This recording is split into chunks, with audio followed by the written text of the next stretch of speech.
Okay, I'm going to talk about urban design and how it fits with master planning and the key elements of good urban design and planning and how we can sensitively approach certain projects we're given.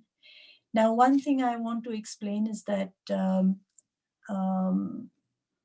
every time we do these projects, I come from a background, and Lead 8 comes from a background of doing developments for private clients. These clients actually want a return. So we must not forget that every time we're doing these, because it has to be economically sustainable for it to work. So how does urban design fit into planning? We have strategic planning that is set up by the city at a corporation level, and they will be the ones who develop all the infrastructure and the engineering that goes with it. And then smaller lots are then let to private developers who will then develop their own little area of that site. Obviously, the context is very important and how it fits in. And urban and landscaping and architectural design are very important elements of the same thing. Now, there are different control levels. So when you do planning and the principles of planning, so planning, I'm trying to make a distinction between urban design and planning. And planning control is very much at like a helicopter view, looking at it from above and looking at densities and what are the sizes of the plots and how much can you build on it, what could the building heights be, how much green ratio you must provide, how much site you must cover, and setbacks, etc.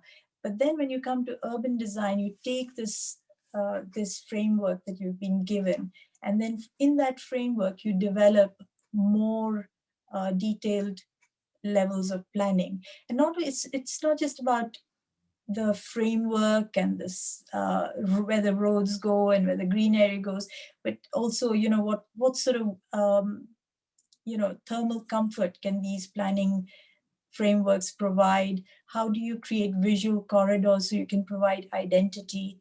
Where do you put the green spaces, and how do you find your way around a city? Can you control some shapes with the heights of buildings? What are the frontages, and what are the active fronts, and where are the quiet? And then how you change pace within the city. There'll be fast areas and there'll be slow areas and there'll be pause areas. So that's where the design side of the whole thing comes in. Now, I find this particular article from the Guardian really amusing. It is, how do you build a city from scratch? Yeah, and is it a kit of parts that you just bring and put together? And are they sort of given parameters to follow? So you find the area, you find the finance, then you put the grid, and you bring in all the services, then you start massing it and providing little interesting things, and then you create this landmark tower. It seems like that is the way most people do it. Now, design in an urban, to me, urban design is something you design in an urban context. It's the art of shaping physical settings of life in cities and their streets and public spaces. And I always think of it as the spaces in between. And then the architecture comes as the next stage of design. What we need to think about is the journey of its inhabitants and commuters, and how can we make their life easier and delightful, make it interesting as well.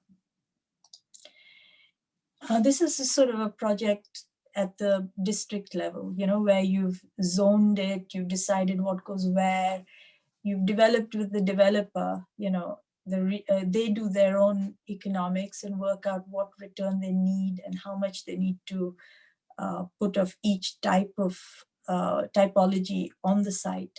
Where are the main roads, and where are the more leisure zones, and how do they all connect up? So, and then of course, the other level of district level planning is the profile of the whole city. What is your highest building and what is your lowest building? Now, the principles of good design also means learning from other cities and other places which are similar in density to what you're doing. San Francisco is actually a hilly area, but you get a grid which is so rigid. And I'll come back to this in a minute. And then what you have to do is go up and down, these very straight streets. Vancouver is similar. It's also on a sloped side, and there is a very rigid grid. And, the question is always, is that the right approach? Now, Shenzhen and China, they have this tendency of creating these mega blocks. And the problem with the mega blocks is that they're really designed for cars, rather than for people.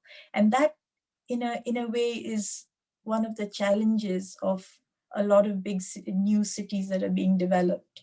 New York is considered a really good benchmark because the module is a size that works really well. It's flattish land, and the grid actually works well, and it's very walkable. So now you've got mega blocks. What is the problem with mega blocks? Mega blocks is you get very low traffic, because you're moving it further apart. But you also get very low land efficiency use and really no street life. Barcelona is one of those areas where they did the new town and they created these really large blocks. And during COVID, you can see how they've reacted to that and tried to make some of these streets more open to people. Yeah. And then, of course, when you create lots of smaller lots, what happens is you get a variety of street life. You get higher traffic though, and mixed use, land use is more efficient. And also you can make it more scalable, for people.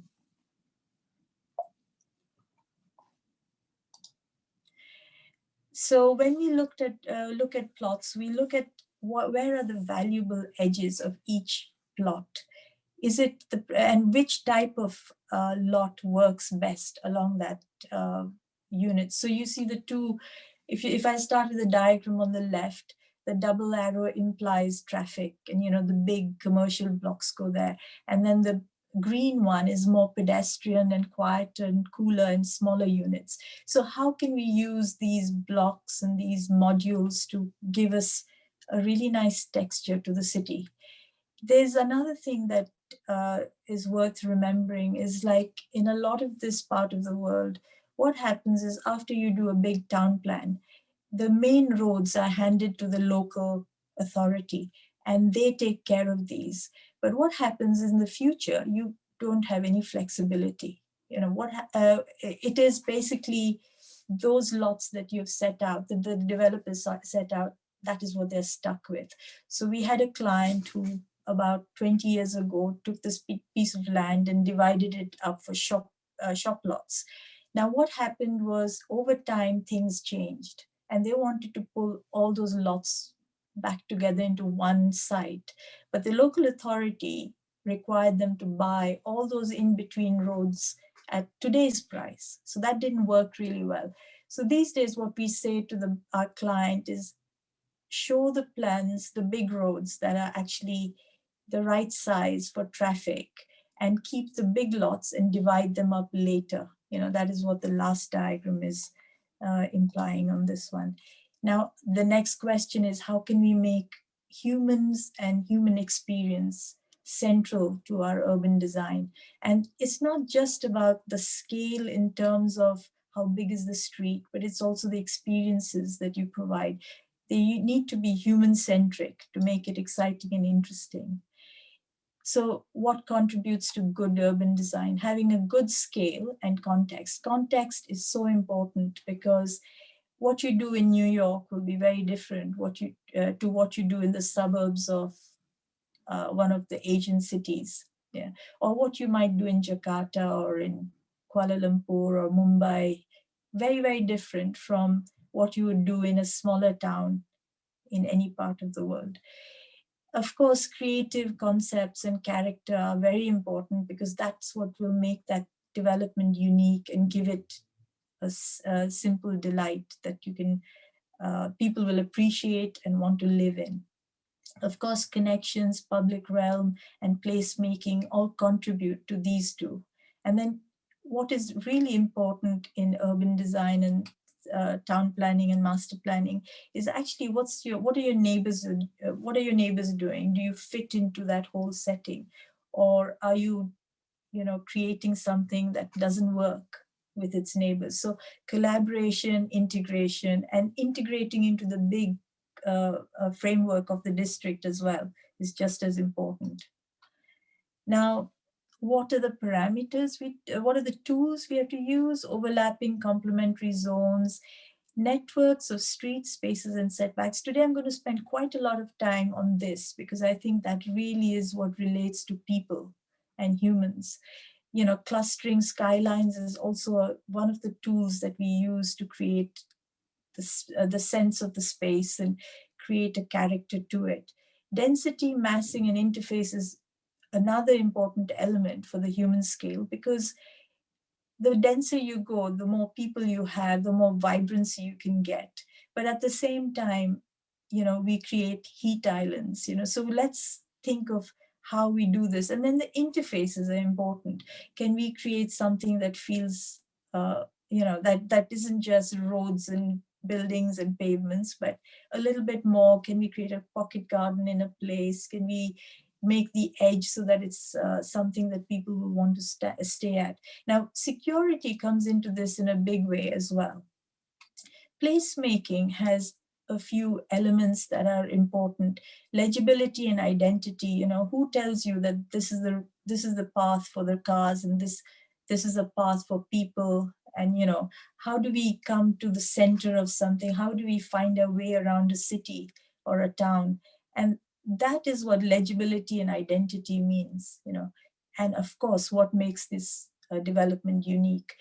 Variety of green spaces and blue spaces are also important, especially because where we are is really hot. You know, we need something to relieve us of this, you know, of the heat, etc. Within master planning, arrivals and corridors are so important because they're the way they're the ones that tell you that you've reached a place. You know, here's a gateway. And diversity of space and activity is also very important. Performance is the next thing. Is it designed for everybody, all age groups? You know, if the whole town of, I don't know, 300 acres was all car free, you know, how will your grandmother get somewhere? So you need to make sure. Or will the lady with the pushchair, will she get up the steps? So those things, designing for all ages, is also a requirement of a good city. And of course, we are very conscious of sustainable ecosystems, how they support each other, and, you know, how we can make a city which is really hard in its innately hard. How does that become softer? And I know that Nirmal has talked about eco-puncture as one of the solutions, and you know, Singapore is big on to getting really good sustainable ecosystems within the, like, again, if I say 300 acres and we make it all, you know, car free, how would we do our deliveries? How will we manage, you know, our life? How will we clear garbage? So we cannot exactly get rid of cars, you know, although that would be something a lot of designers love doing. And you will see that one of the outcomes of COVID is that a lot of cities are considering that as important. And secure by design is another thing, where we try not to have blank walls and try and create, 24-hour eyes, so that we don't have places where which get graffiti and, you know, are not secure for most people. I'm going to sort of quickly show just a few slides on a project that we had. This was a commuter town in KL, outside KL, and its population is mainly lots of landed low-rise housing, and it doesn't have a lot of, you know, come the weekend, what do they do? They don't have much to do. And the developers developed a lot of this area wanted us to come up with an idea which was a cultural heart. The site itself was very nice and green. It was something like this, and a lot of people used to go walking around there, and that was something that keeping memories of a place is also very important. And how would we treat this, and how would we address something like this? So we started by looking at what was around us. There was a commercial corridor that they were creating and a city center, which was a lot of high-rise buildings. And this green patch you see is the hill you saw. Yeah, and then on the bottom right was a cluster of wellness. So they had a hospital and health focused and a little bit of leisure. So what we did was we created and expanded a little bit of that, a little bit of the commercial, and created overlapping spaces. Yeah, and then the hierarchy from private, starting on the left, which is the housing, private to semi-private to public, that hierarchy of planning was very important as well. This was what it looked like, the site. And, it was on quite a nice big road. So the traffic was easier to deal with, and this is a translation of something that they wanted to do. This is the sort of scheme they showed us first. What we did was we took that scheme, took the same density, and then tried to work with the slope so that we moved the higher buildings and the higher density off to one side and tried to keep the profile of the hills so that the character and the memory of what was there is not lost. Yeah. So here's a very quick look. So that was the hill in the middle on the left. And then we brought in the higher density. And then as we went on, we minimized the amount of, we maximized the green areas. Now, another thing that came out of this was how do we minimize cut and fill? Because that's an economic reason for not cutting that hill down. If we chopped the hill down and then we filled back, it was quite an expensive thing. And remember, our clients are very commercial, so that is an important selling point for them. Not just that, we managed to keep the most ecologically valuable part of the hill. And this is a diagram that shows you, the key things to address when you're analyzing a site. What is the landscape like? What are the key corners? What is the roof line that you would like to have? What is the profile? What are the primary views, and where's the gateways and the main corridors? So we're also looking from on the site, looking out, and what are the best views as well. So we came up with a scheme that was, more off to one side and kept as much of the hill as we could. The lower slopes we used for sort of high-end residential. And then one of the things in this area is that we have to create water retention tanks. We'll come back to it later, but this area gets a lot of rain. So one of our requirements, statutory requirements, is to create overflow tanks. Very often in the past, there were big concrete tanks underground and then fully developed sites. But in more recent years, a lot of developers have seen the benefit of actually using that water retention tank to create wonderful ambiances and a park and a facility for the community. A really good example is Desa Park on the outskirts of KL. And then that developed into an overall plan of what happened at each area, and we went into more detail. I can't show you the final product because of certain sensitivities, but here is an early sketch of what we imagined it as being in the, in that area, and connecting to the city center to the bottom right and the wellness on the left.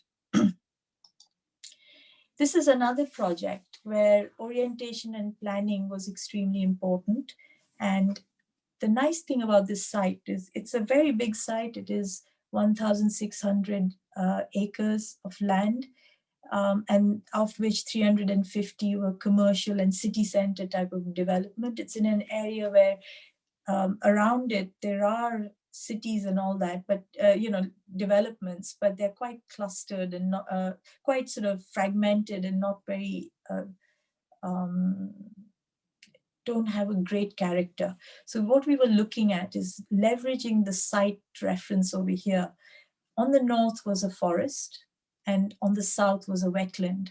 And what we original concept was the forest from the top and the wetlands from below, and how the two meet on this site and create very nice water-based living and green areas.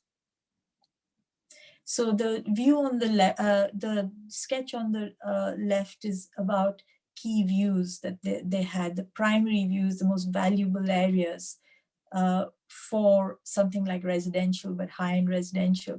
And then the frontages are really for commercial use, and the red ones are very much the commercial frontages, and the green ones are more slower, nicer, more intimate views. And then, of course, the primary links were coming down towards the south in the primary space with the views. We also looked at shading and breezeways. So if the sun is going east to west, the most shaded streets are north-south, because you don't get as much sun there. And also you create the primary wind corridor is, from east to west as well. So this worked really well for us. It was southwest to southeast going across. So it would catch the wind and it would be shaded. And then on the other one, the water and landscape cooling would provide cooling and reduce urban heat. And we tried to separate the, road traffic from the pedestrian, cooler, lighter ways.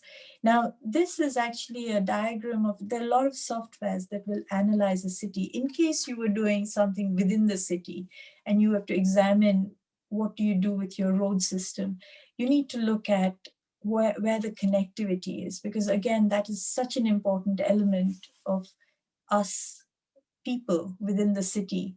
And if you're not driving, what do we need? We need easy ways to get around the city.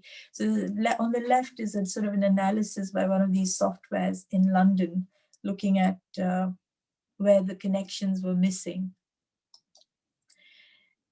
Now I'm back to benchmarking and blocks. Now blocks are very important. I've used New York because it's a 60 meter by 130 meter, and it's a very easy city to walk around. Its blocks and its streets in the past have created wind tunnels and, discomfort because of it. And then through the 70s and 80s, New York city planners, they actually started getting people to not put their fronts right up in the front and reduce the wind corridors and move them back. So this was a city level initiative to make the city a little more comfortable. But you can see how tight the streets are. With this Google Earth pictures are showing you that. Now, human streets, how do we scale these streets? So people become the heart of that. I'm looking at this New York street, and is that right? Or should we be doing something like this, creating enough space for people? Could we have opened the arches and given up one lane for bikes? And this is something that COVID has brought up as questions, as car traffic has reduced and people are, streets are emptier, and there's a lot of city councils thinking if that's a good idea and testing it. Now this is another initiative where people are the center of the street, of the development. So on the left is what was before. This is Derby Street in Auckland. And then later on, they changed it to a shared street. So even though cars could come down here, very few cars actually come through. And it's more for people. It's oriented for, a more quieter, lighter way of living. Another one of our projects where we had this, where we created scale and stepped the building back from this pedestrian, very active zone.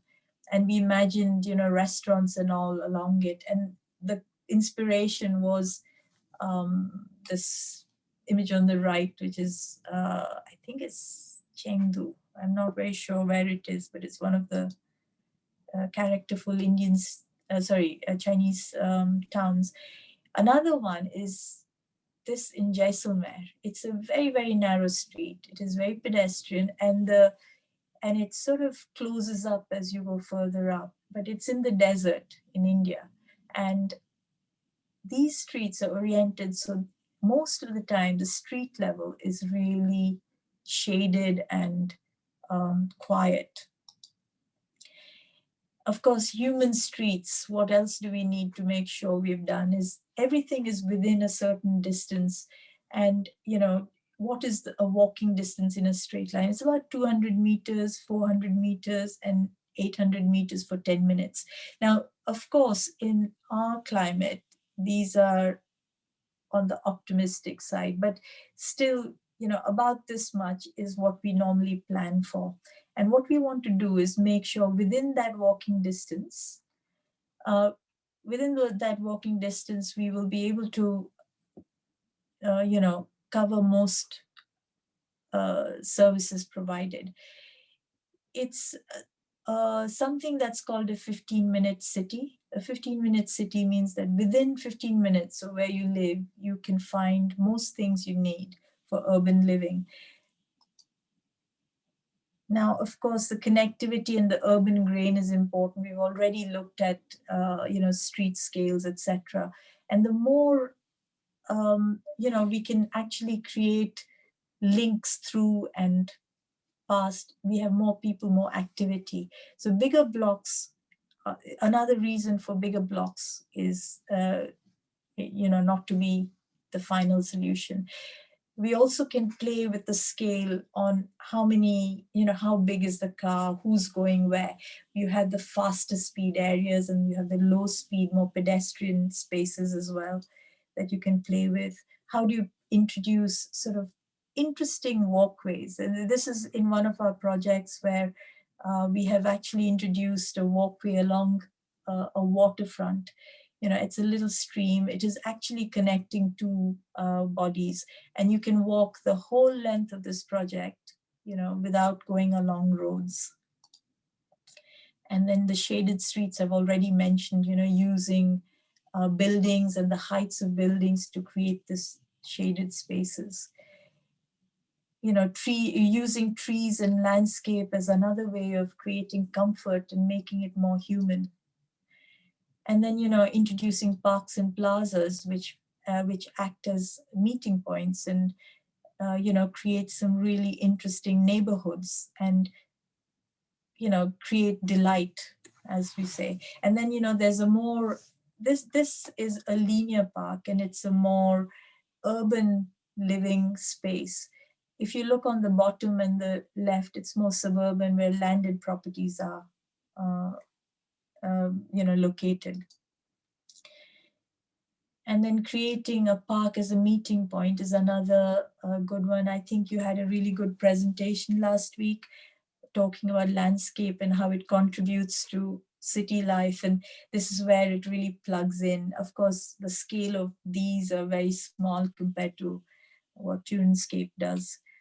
But here is sort of another way of having a really dense city. And what these sort of green and blue links do is they also create a sort of coolness to these really hard city developments. Introducing the green and blue is so important in this area of the world. And this project is in Malaysia. And as I was saying to you before, we have to have retention tanks. We work these retention tanks as part of the landscape.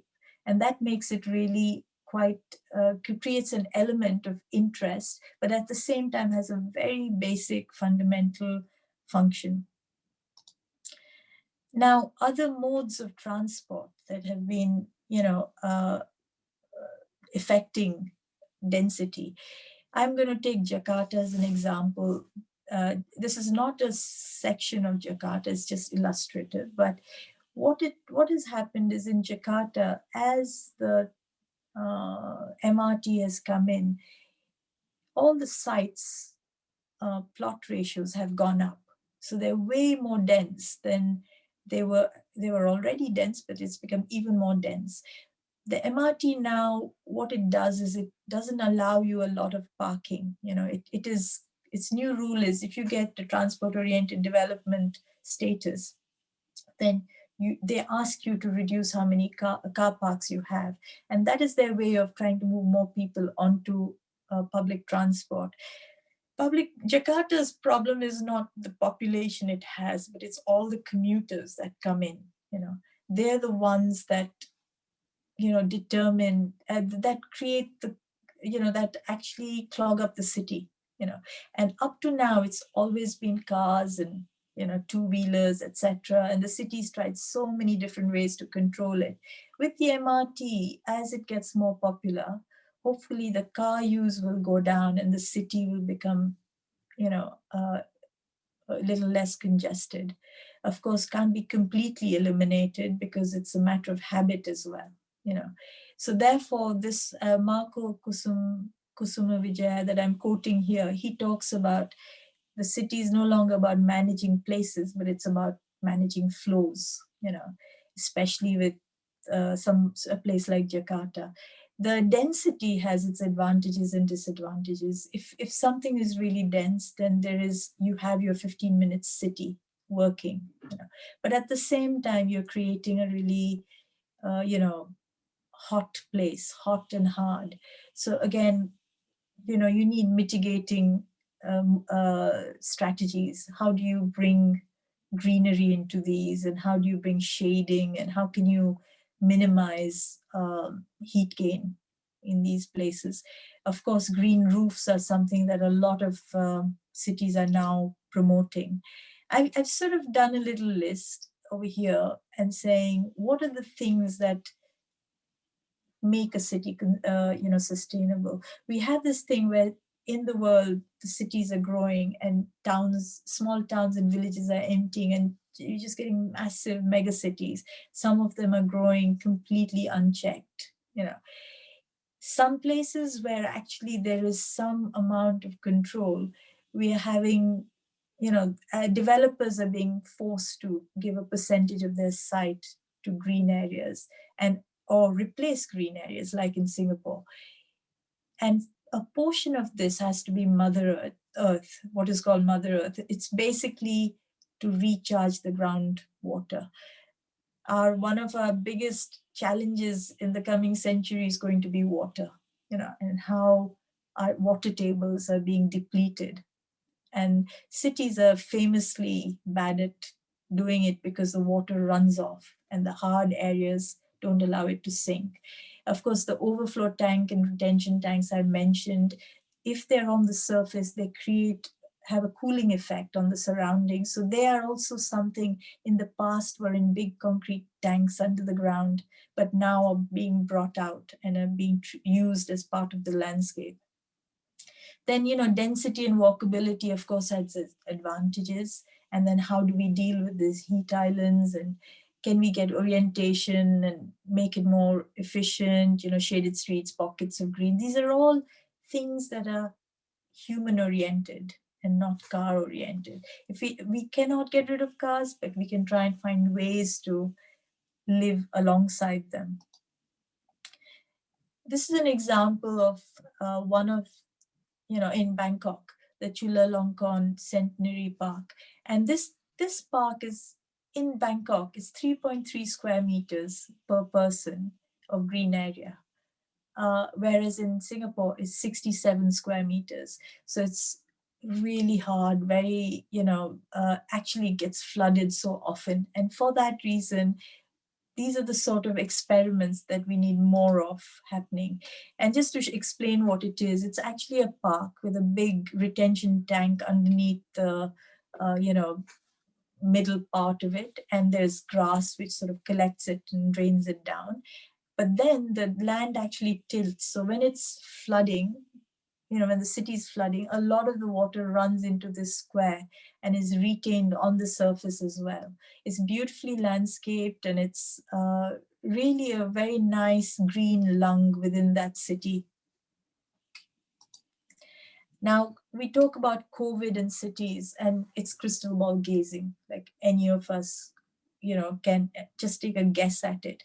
And you see a lot of things in the press that before everybody went into this mega city from their suburbs, and then on weekends and for leisure, they went locally, into to their little commuter town areas or the suburbs. But now some people say that there'll be more, decentralized hubs where we would go for work, and then we would go to the mega city, just occasionally. Now, is this true or not? I am not sure. I would love to find out what others think about this. Is this what we expect as a result of us all working from home? I know I, for one, really enjoy being in the office rather than at home. And I'm sure there are others like me, because social interaction within a city is still much higher than being just in this, suburbs.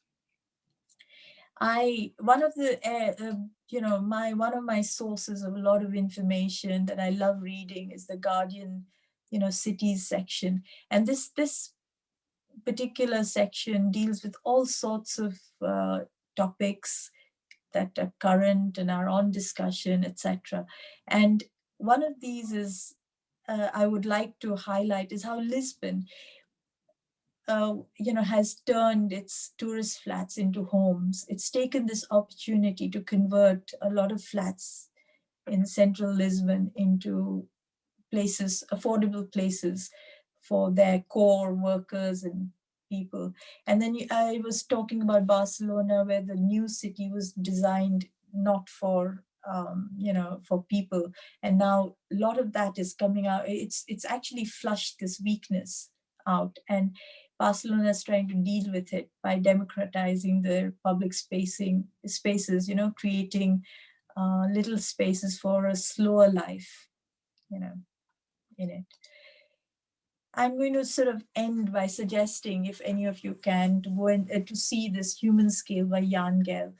He basically talks about how, we have been designing, like as though we're in a helicopter looking down and looking at interesting plans, but we're not thinking of how it feels to be at street level.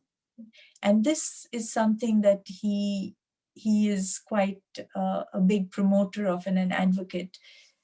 He in this movie, what is interesting is that he recognizes that Western models don't necessarily apply to our region, and he takes Dhaka as his example.